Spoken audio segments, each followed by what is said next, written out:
This is the X-Zone Broadcast Network, broadcasting worldwide on broadcast affiliates and satellite program providers, including CNN Broadcast Network, Sirius Satellite Network, Star Media, Good News Radio Network, Angel Broadcast Network, Wiki Broadcast Network, and WPBN TV. For more information on the X-Zone Broadcast Network, visit us at www.xzbn.net.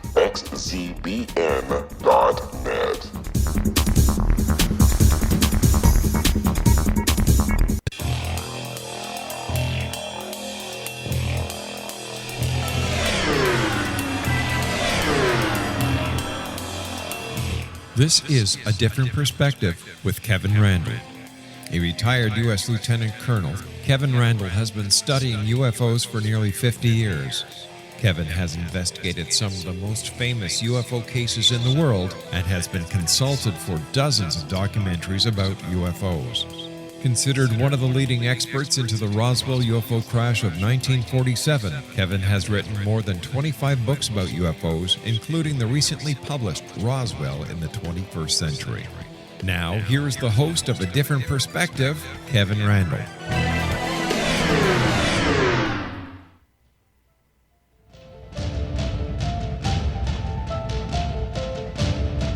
And good evening. We are back after our 167-hour hiatus. This is A Different Perspective, and I truly am Kevin Randle. For those of you who were expecting Peter Robbins tonight, he had a family emergency and had to cancel with us tonight. He will be on a future program. We have not actually arranged the dates yet, but we'll get something arranged, and you'll all know when that happens. I am joined instead by James Clarkson. And I'm going to ask him to give you a little bit more background about him. But he was recently the MUFON State Director for Washington. He was dishonorably, he was honorably discharged from the Army in 1977, has lived in Washington State since 1987. This is what happens when you try to read something and it says honorably discharged and you get it all combobulated in your brain. He is trained and worked as a police officer and a detective and served as a detective sergeant in a number of different capacities. And as I said, he has just resigned as the MUFON State Director, and we're going to get into that in just a minute.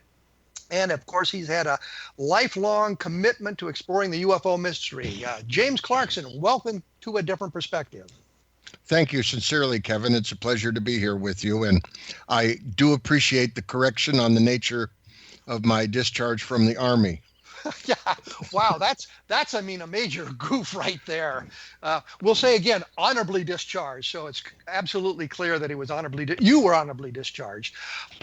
The question I know that you always get, and I always get, and it's kind of a lame, mundane question, but what sucked you into the UFO phenomenon in the first place? Well, I wish that I could tell you that it was some profound experience. It's not.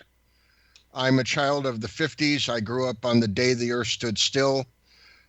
My first major victory with my parents was getting to stay up late to watch The Twilight Zone. I've seen and read everything I could ever get from Rod Serling, Ray Bradbury. These are all the people I grew up with.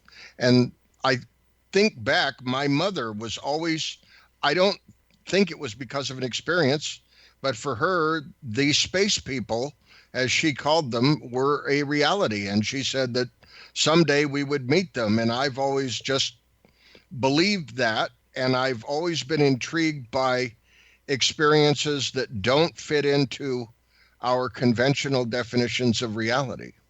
You know what's interesting about that? When I'm asked that question, I always say my mother got me interested in it. And I explained that she took me to see the movie Earth versus the Flying Saucers when I was a little kid. And that kind of sparked my interest. And she had a big interest in science fiction, which of course is space travel, alien civilizations, alien visitation. And it's not a big step into the UFO phenomenon from there. So your experiences with The Day the Earth Stood Still, mine with Earth versus the Flying Saucers, that is just really kind of a bizarre coincidence and how we all ended up in this place.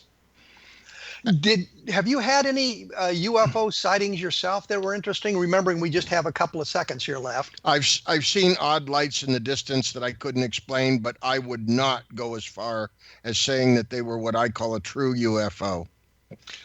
And yeah, again, my experience is I had one experience with a light crossing the sky when I lived in Denver, and um, it was just a light in the sky, and I don't know what it was, and it certainly doesn't suggest alien visitation to me at all. So we're kind of on the same plane here, so to speak. It gets a little stranger than that. If you went back and checked Earth versus the flying saucers, you would find that one of the stars was named Donald Curtis, who turns out to be a relative of my wife's. I thought you were going to say Hugh Marlowe was in both films, but No. There you go. We're going to have to take a quick break here. When we come back, I want to talk to you about MUFON. I want to talk about your resignation from MUFON, how that came about, maybe some of the things that you did with MUFON before your resignation. Try to put it in some kind of order so we can produce an interesting program here. I will note that for those of you interested, his website is jamesclarksonufo.com. And I always put up additional information, sometimes not a whole lot, sometimes just links to other websites that relate to the program at my blog, www.kevinrandle.blogspot.com. And given we just had the 7th anniversary of the Roswell thing, it's not too late to take a look at Roswell in the 21st century, and y'all can see how that kind of fits into what you do. And be sure to take a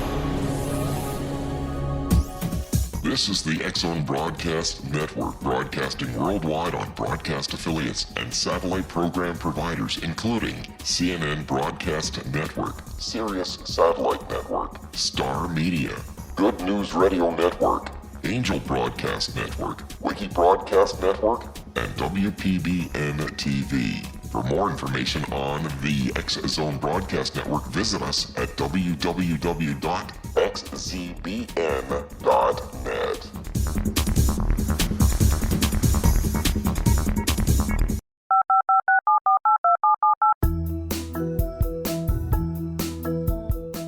Did you know that when you're on the road with limited data or Wi-Fi, you can still listen to the X-Zone Radio Show with Rob McConnell, The Science of Magic with Gwilda Wiyaka, X-1, Dimension X, Space Patrol, and every minute of the X-Zone Broadcast Network by calling 213-401-0080, courtesy of Audio Now. No smartphone, app, or internet needed. It saves your data plan, and it's free if you have unlimited minutes. Call 213-401-0080 to listen on any phone, anytime, anywhere. Remember 213-401-0080 for the best of the paranormal, parapsychology, and sci-fi radio programming anywhere, 24/7, 365. And as I promised before we went away, I am still joined by James Clarkson. He formerly the state's director for Washington for the MUFON organization. And I will underscore once again, he was honorably discharged from the U.S. Army, because that's really kind of a major catastrophe to suggest something other than that. When we went away, I kind of foreshadowed what we're going to do, and I'm going to try to put it in more of a chronological order. So we know that, Jim, you were a member of the MUFON organization for a long time. Tell me how you got involved with MUFON. Well, actually, it started in the Army. I was at Fort Lewis, Washington as a plainclothes military policeman from 1974 to 1977. And I had 24-hour duty days, and one particular duty day, I was up talking to the desk sergeant, looked down at the top of his desk. There's a large piece of plexiglass next to the phone, numerous business cards, and one of them said, National UFO Reporting Center, 206-722-3000. So I thought that was a little unusual. I asked the desk sergeant, what is that? And he said, very matter of fact, he said, that's where we report UFOs. And we went on and had an interesting discussion about things that he had heard when he was in Europe, etc. But you got to flash forward from that would have been 1975 to about 1987. And after the famous Kenji Toroshi sighting, which I believe was late in 1986, the let me.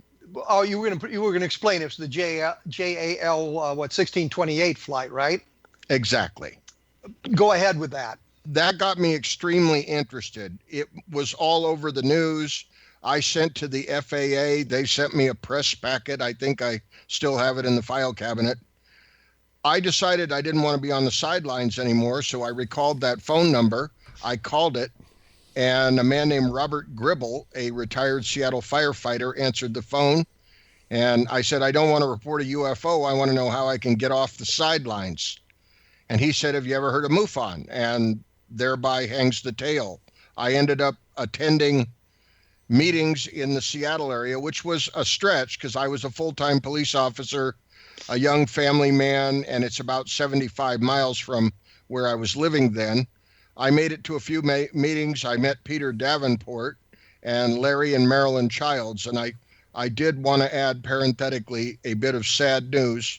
Larry Childs passed away last night. He was very elderly. He went peacefully, and he and his wife Marilyn devoted many years to MUFON and UFO research. I had to work that in. Well, that's fine, and that is very sad news to lose somebody like that. So you're now attending the meetings, the MUFON meetings. Exactly.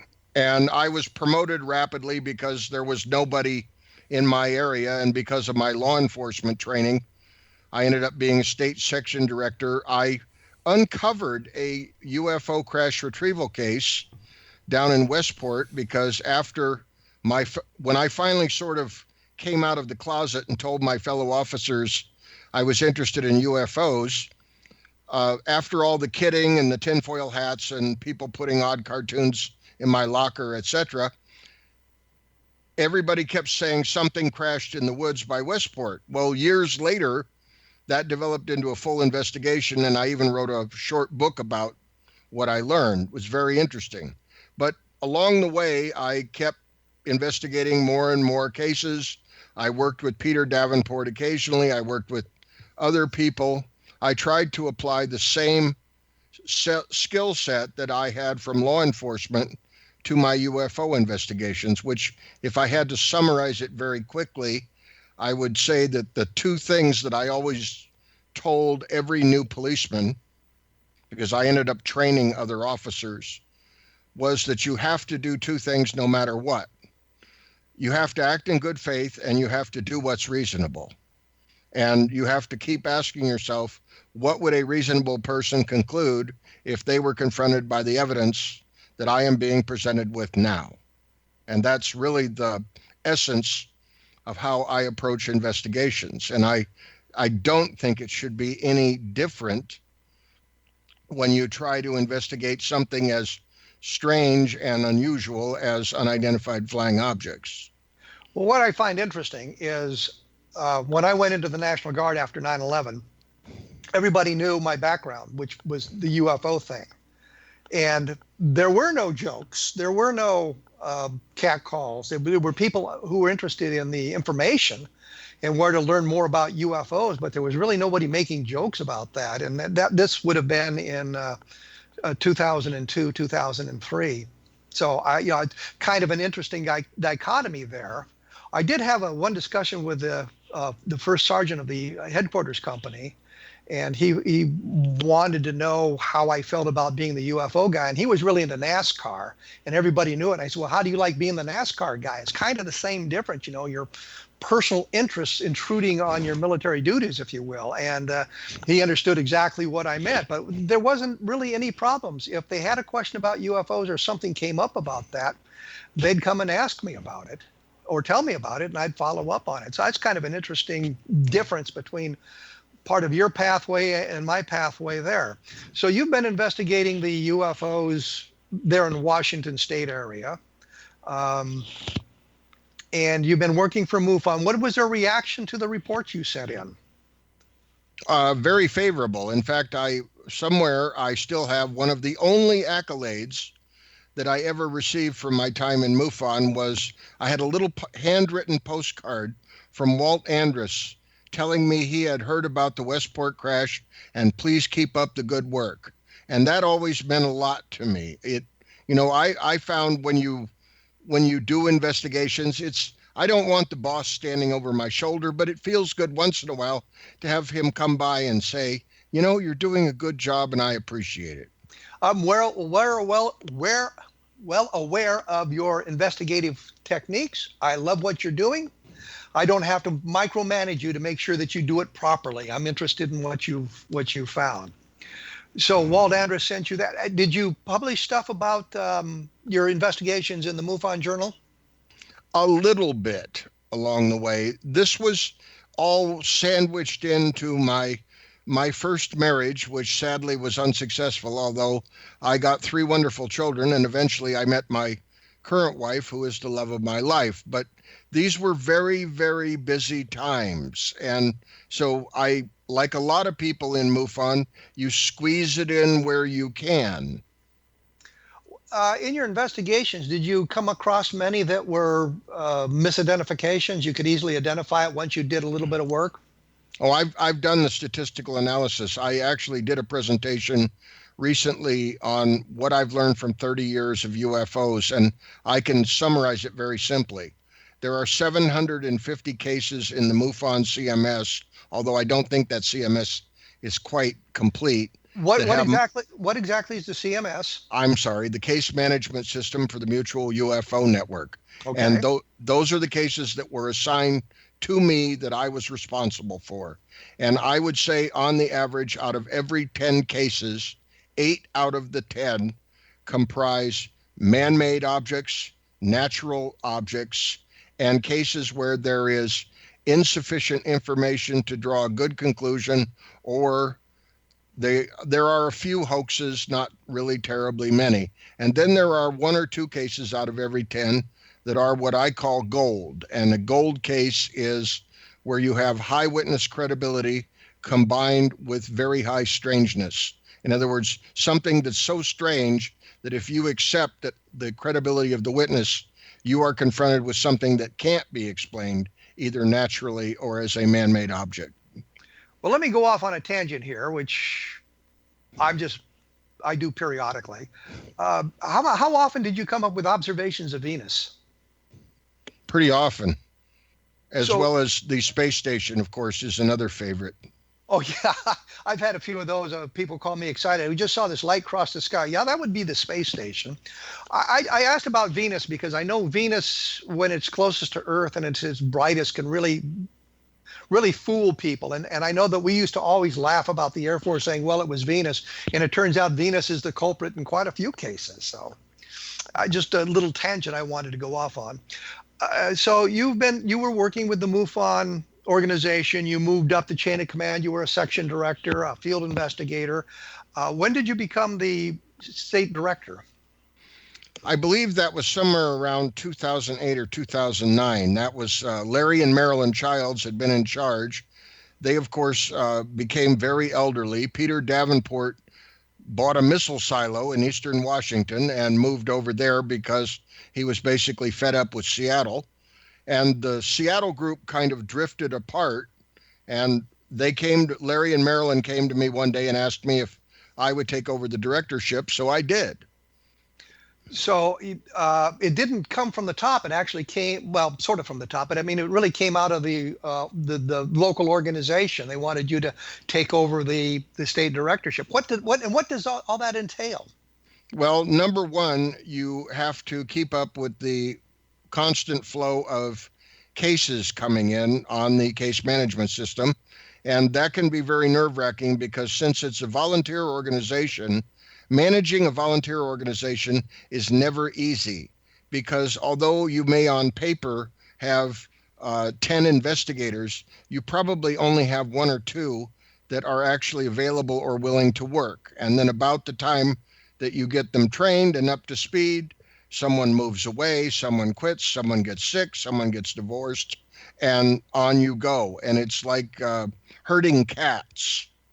Well, the thing that I find interesting in that comment is, as a member of the National Guard, and we were responsible for disaster relief and that sort of thing. And one of the things we always planned for was the inavailability of many of our members simply because they would be involved in the crisis area. They couldn't get to us. And so in our management, we had to encompass that. And yet it wasn't a voluntary organization. It was more mandatory. We could order people to do stuff, but we had to take into account what their personal situation was. So it a little simpler than what you were doing, but something that kind of shows that not all things are easily categorized. So you've got your director or your field investigators, your state section directors. You send them out on investigations or alert them to it, or they report to you. Correct. And then, of course, you're responsible for their work product, which is very similar to the work that I did as a detective sergeant, where you assign cases, you monitor the progress, you assist where you can, and you ultimately sign off on the finished product and transfer it back into the system, either to be sent to the prosecutor for criminal filing or inactivated and filed for storage. This is the X-Zone Broadcast Network, broadcasting worldwide on broadcast affiliates and satellite program providers, including CNN Broadcast Network, Sirius Satellite Network, Star Media, Good News Radio Network, Angel Broadcast Network, Wiki Broadcast Network, and WPBN TV. For more information on the X-Zone Broadcast Network, visit us at www.xzbn.net.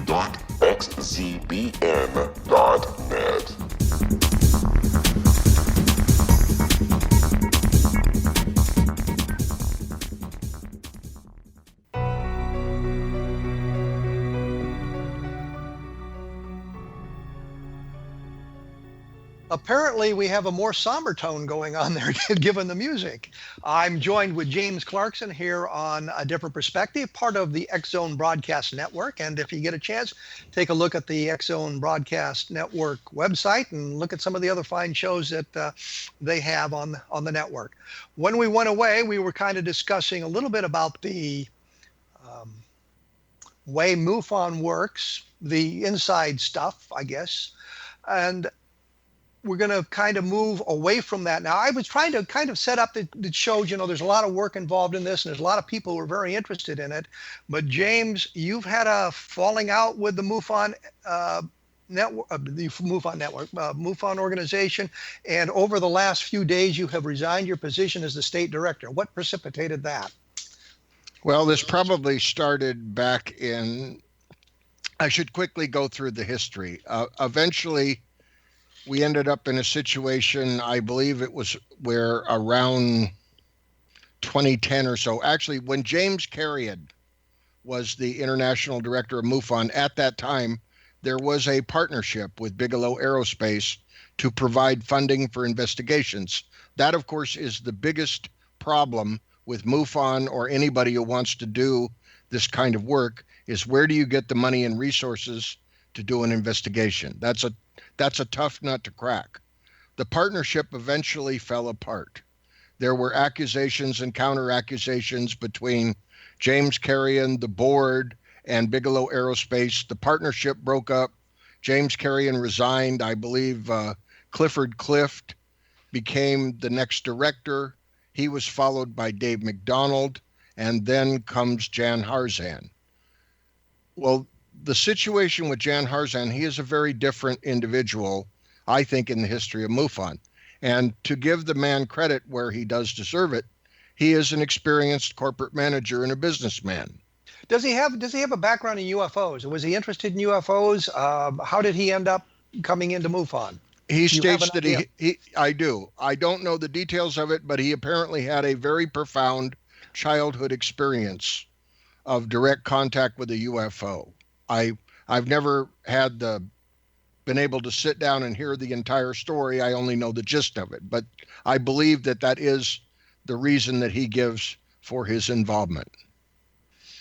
And so MUFON, but was he a member of MUFON? What I don't understand here, and it's probably not even necessary, but what I don't understand here is here's this corporate guy, and suddenly he is now the executive director of MUFON. How do we get from corporate guy to MUFON?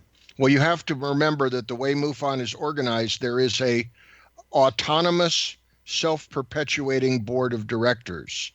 And from an outside viewpoint, even from a state director viewpoint, unless you are one of the, key state directors, a lot of this is like a big black box. And they have people on the board that you may or may not have ever met. You don't know where they come from. You don't know exactly who they're affiliated with. When one of them steps down, they replace themselves. Whenever the main director resigns, they find somebody to fill it. There's no direct input from state directors or the membership at large. So there is a separation there. Then there is another separation because state directorships can probably loosely be defined as haves and have-nots. You have some states usually centered on a large urban area around, Portland, Oregon, or, some big city. And those directorships may develop into a large, fairly permanent organization that's fully staffed. These are the states that have their own mini symposium conferences. They collect dues. They have a budget. They're incorporated. Other states are struggling just to hang on. And, I have to say, unfortunately, when I was a Washington State Director, we never got beyond the struggling arena. We didn't have money. Is there compensation for the state directors? There is no compensation at all to be a state director. And that's one of the criticisms that I have not only levied, but other people have. For instance, when you are told you must attend the symposium, but when you do, you pay exactly the same amount as anybody else who wanted to attend. In other words, there are no discounts. There's no anything. Okay, so there's some problems with the organization. There's going to be problems with any organization. What was the final straw for you? What made you resign? Actually, it's all your fault, Kevin. No. Thank you very much. No, it's my mission to destroy MUFON, I guess. No. You did a very. I'm saying that in a humorous way, but the truth of the matter is, I'm going with you on that. The truth of the matter is, your interview of Jan Harzan, I think, is one of the most important interviews that's been done in the field of ufology for many years, and it certainly was for me, because I did not realize what the MUFON inner circle was until after that interview, and all of my alarm bells went off because. Did you know about the inner circle before the interview? I kind of did, but I didn't realize the full implications of it. The reason I say is I joined MUFON in 1987. My service was continuous up until 2011. I was gone for a year because I had a confrontation with the director of investigations, whose name was Marie Malzahn, who had not risen from the ranks. She had made a large cash donation. She ended up being appointed as the director of investigations, and she basically ordered me around and told me that I would either obey her or else, and I chose the or else. So I'm not sure in a volunteer organization that's the best leadership strategy. You will do what I say or else. Yeah, catch you later, pal. Exactly, because I think that in any organization, communication skills are imperative. It's much better to get people's cooperation than it is to start. If you have to start ordering people around, you've already lost part of the battle. So that's part of the reason. But the interview that I did with Harzan kind of led to it. What was a final straw here? JZ Knight, Ramtha, that. I live across the county from JZ Knight's world headquarters, which is in Yelm, Washington. I'm on the other side of Thurston County in Washington State. So you know who she is? I know very well who she is. And I, of course, can't help but read all the local news stories, hear all the local stories about. She is a very rich and very powerful person. And trying to be fair to her, she does attract people from all over the world come to Yelm, Washington to be in her presence. And they pay a lot of money to do that. And she claims, of course, that she is channeling a warrior named Ramtha from, I don't know, 30,000 years ago or something. And she quotes all of this alleged wisdom. And in one particular instance, I guess there was a local woman who had taken some of the training from her and then went out and taught a couple of classes. This is, from what I could tell, this is basic New Age philosophy that anybody could get in 5 minutes on the internet. But J.Z. Knight felt that this was proprietary information, and she could afford an armada of lawyers, and they went after this poor woman and basically economically destroyed her. And it was very cruel.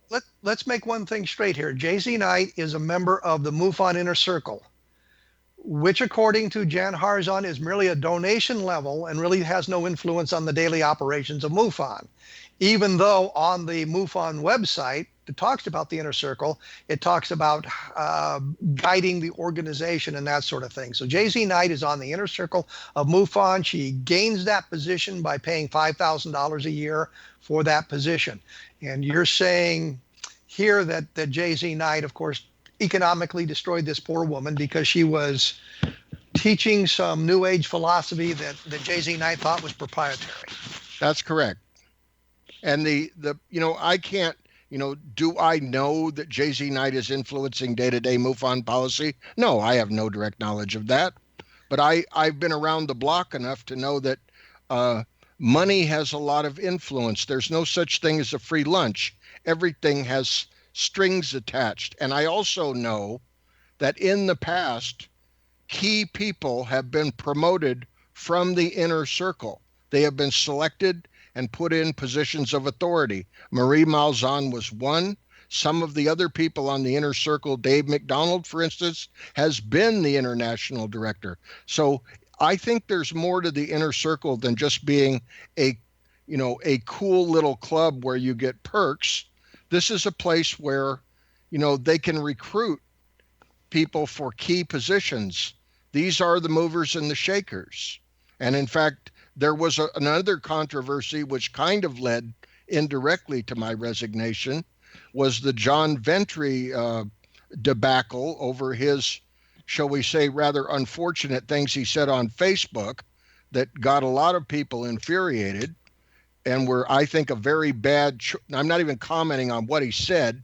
His selection of topics was extremely inappropriate considering that everybody associated his name with MUFON. But even he is still on the inner circle. I mean, this whole thing is very confusing.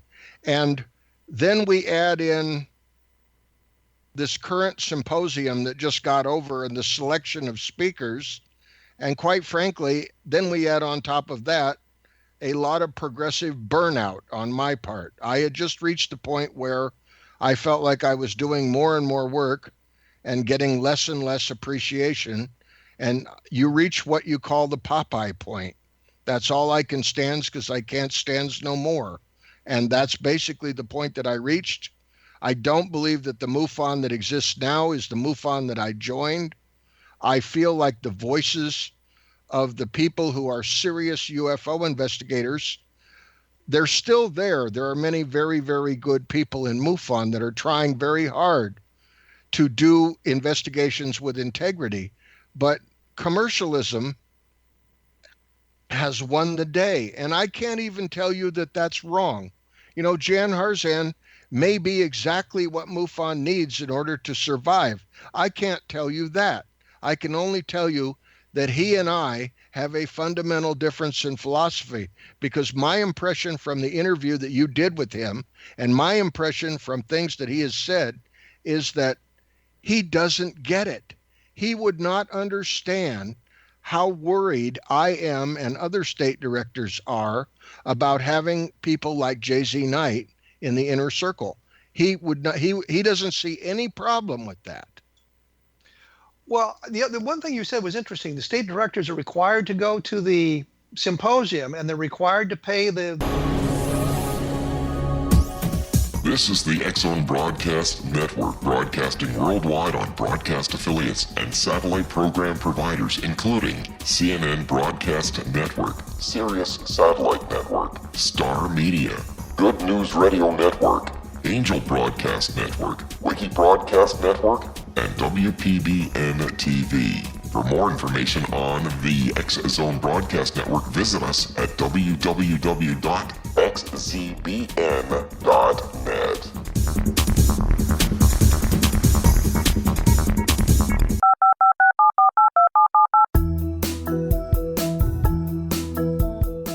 Did you know that when you're on the road with limited data or Wi-Fi, you can still listen to the X-Zone Radio Show with Rob McConnell, The Science of Magic with Gwilda Wiyaka, X-1, Dimension X, Space Patrol, and every minute of the X-Zone Broadcast Network by calling 213-401-0080, courtesy of Audio Now.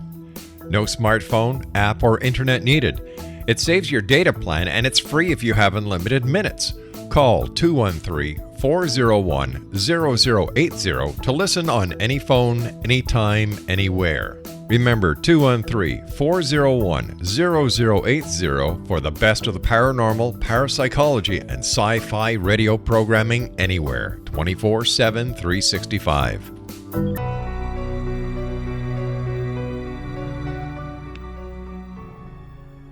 It's always necessary for us to say we're back, even though it's obviously that we are. I don't know why. I watch news programs, I watch all kinds of stuff, and they always say we are back. So we are back. I'm joined by James Clarkson. We're talking about MUFON and his reasons for resigning as the state director. I keep wanting to say state section director because it's more alliterative, I guess.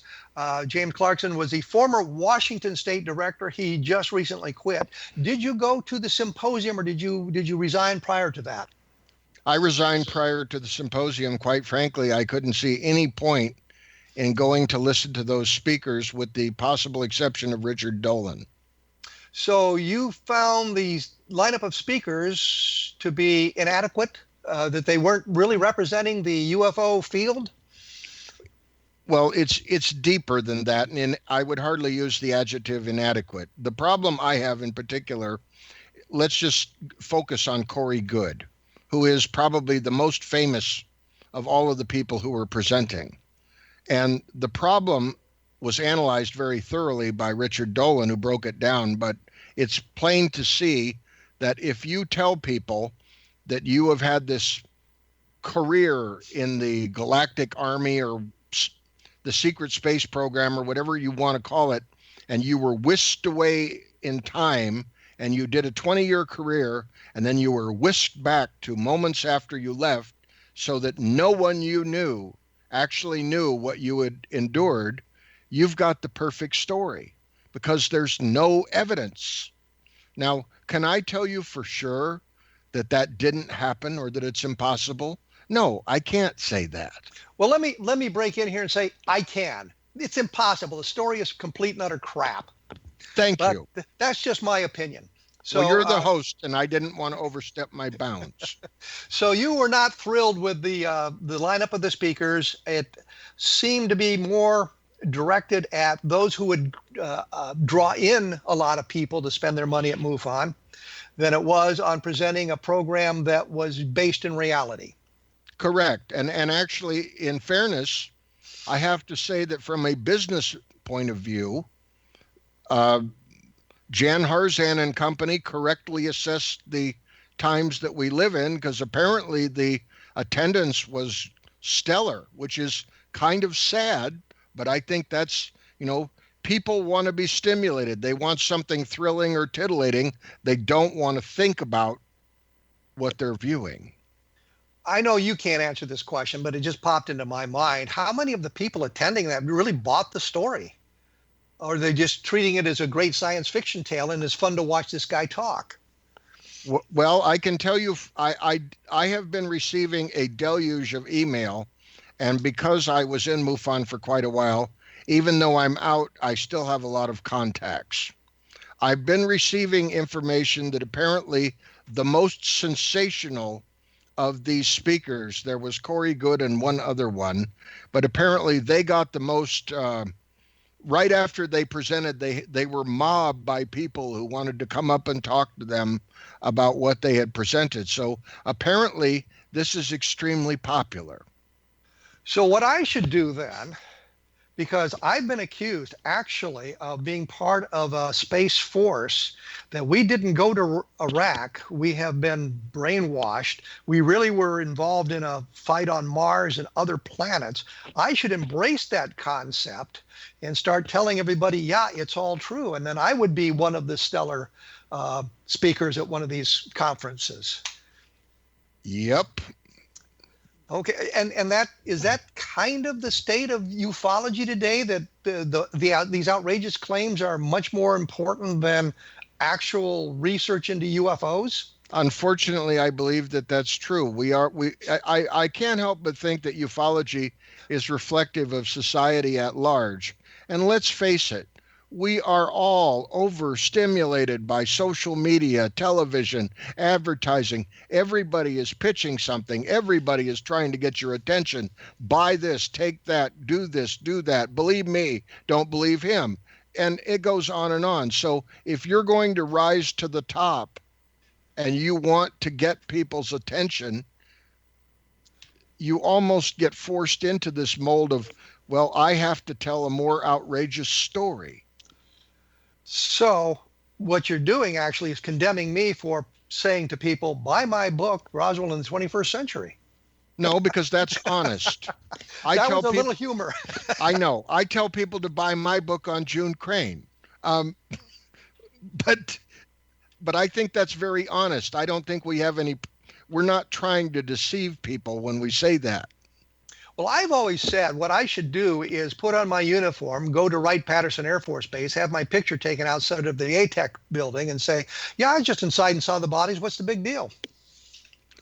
I think you could probably get, if they still had the Hangar 1 program going, I think you would now would have a whole episode to yourself if you did that. Well, just so you know, I did miss an opportunity to be on Ancient Aliens. I missed my opportunity there. I dodged a bullet on that one. So there we go. So your I guess annoyance with the MUFON leadership, the direction the organization is going, and some of the other things is the reason that you resigned in the last couple of weeks. Correct. It was all precipitated by the John Ventry scandal. Then actually Rich Hoffman quit. That's an interesting story because he was in MUFON when it started in 1969. He has always been a pillar of MUFON. He was a state director. He was one of the people who donated generously of time and money to MUFON over the years. He was I don't know the man terribly well, but my impression was that, he was somebody that everybody liked and respected. And all at once he said, I'm done. I can't do this anymore. And I immediately queried him and said, what's going on? And he said, I can't fight with Jan Harzan and Steve Hudgens anymore over trying to make life easier for the state directors and the field investigators. They don't listen to me. They won't do anything I ask them to do. And he says, I just can't do it anymore. And that was about the time the John Ventry scandal was going. I kept waiting for Jan Harzan to step up and say, Mr. Ventry, you're entitled to your own opinion, but you're not going to do it under the banner of MUFON. But instead, we waited and waited and nothing happened. And about that time, I thought, I've had all I can take. I can't do this. So I guess everything kind of came to a head when John Ventry did his racist rant on Facebook.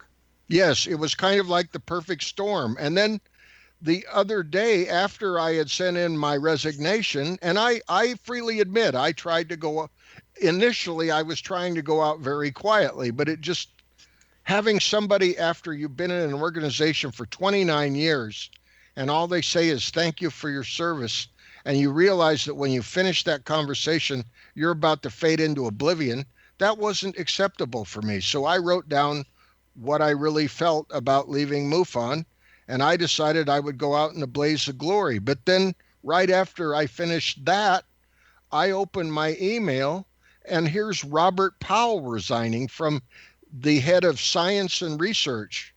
I had not heard that. Robert Powell. I wrote a whole article about this, which I certainly will give you the link to it. It's everywhere. It's on my website in the blog. I've seen that. I guess I didn't make the connection. That's what it's all about. Robert Powell, who is basically he has been a pillar in MUFON. He's a workhorse, a man who is always there to work on projects, trying to give a scientific perspective to things as much as you can in ufology. And suddenly he's saying, I tried to persuade Jan Harzan and the board that their selection of speakers for the symposium was not a good one, and that this was a bad course for MUFON. And he said, they won't even listen to me. And he said, I've had enough. I can't do this anymore. So I think what you're saying here is MUFON's direction right now is, I guess, to promote the survival of MUFON by bringing money in from whatever source you possibly can, regardless of that source. What's more important than the scientific integrity is the financial windfalls. Yes, I believe that it is a completely correct statement, and I would say I agree with what you've just said 100%. Okay. Well, we're really right up against it once again, James. Want to thank you for showing up today and kind of enlightening on some of the inner workings of MUFON that I wasn't aware of and some of the directions. I find it interesting that in the last few weeks, there's been an exodus of people from the MUFON organization, not just because of John Ventry, but other aspects of it, like the symposium speaker program. So I guess we'll have to keep an eye on MUFON and see where it's going in the next few years. But you're completely out now, right?